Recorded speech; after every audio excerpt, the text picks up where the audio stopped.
Welcome back to Thai Democracy. Caretaker Prime Minister Yingluck Shinawatra stands by for February 2nd election. On last Friday, Prime Minister Yingluck Shinawatra gave interview to foreign journalists about her direction on the elections. Prime Minister Yingluck Shinawatra stated that by constitution, her government must be a caretaker. After she dissolved her cabinet on December, the government must stay until the election is over.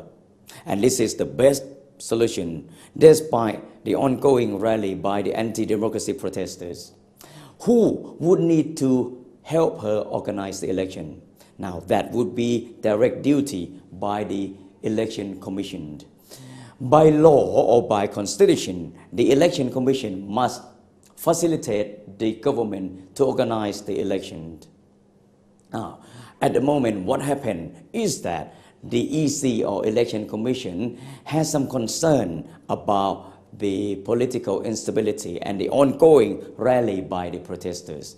Now, this shouldn't be the ground not to facilitate the government, because by constitution, the EC must help the government to organize the elections and the new administration to take over. Now, the EC concern is that with the protesters who might obstruct the candidates or the voters to go to the ballot, what if all the seats were not complete? Now, again, by constitutions, the EC or the government must repeat the elections until the number of seats required was done. Now, what happened to the anti-democracy protesters? The protesters are demanding the Prime Minister to postpone the constitutions.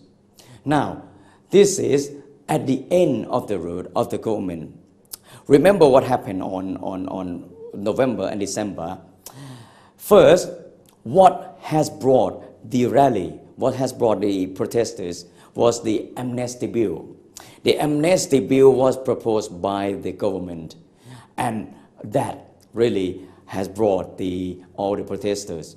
Now, until the government had to terminate the amnesty bills.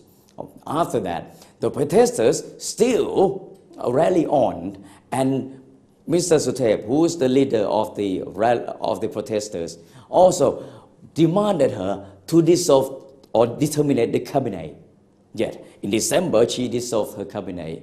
And now, the anti-democracy protesters, led by Mr. Suthep, also demanded her to postpone the election. Now, by constitution, she couldn't postpone because what? Because if the government postponed the elections, by constitution, they might be penalized or punished. What are the punishment? The government could have been banned from political involvement for the next 5 to 8 years. Now, the anti-democracy protesters proposed that there should be some People's Democratic Reform Committee, okay? Because the anti-democracy protesters were concerned that the current election process was not very transparent, although it was stated in the constitution. So, Prime Minister Yingluck said she doesn't deny the negotiation. She doesn't deny the negotiation on forming the People Democratic Reform Committee to draft the new election process. However, invitation has been done, but the leader of anti-democracy protester, Mr. Suthep, denied to come and negotiate. And he always claimed that the anti-democracy protesters are acting on behalf of the majority of the Thai citizens. Poll by NIDA just revealed that only 10% of the Bangkokians who are the middle class joined the protesters. And actually, if we look at the during the application process for the elections. About 70 provinces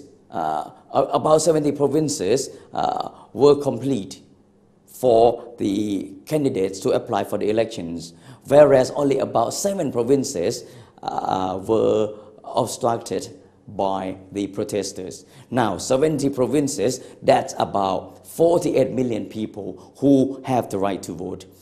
So, if the EC, Election Commission, doesn't organize or try to postpone the elections, about 48 Thai citizens who have the right and obligation to vote might sue the Election Commission. Apart from that, that's about Thailand. How about people outside the country? Mr. Michael Turner, the congressman, has written a letter to President Barack Obama. He states that he's concerned. Thailand is a close ally to the US, but he is very concerned about the ongoing rally that going against the democracy and anti the elections. We're going to see the next issues after the break.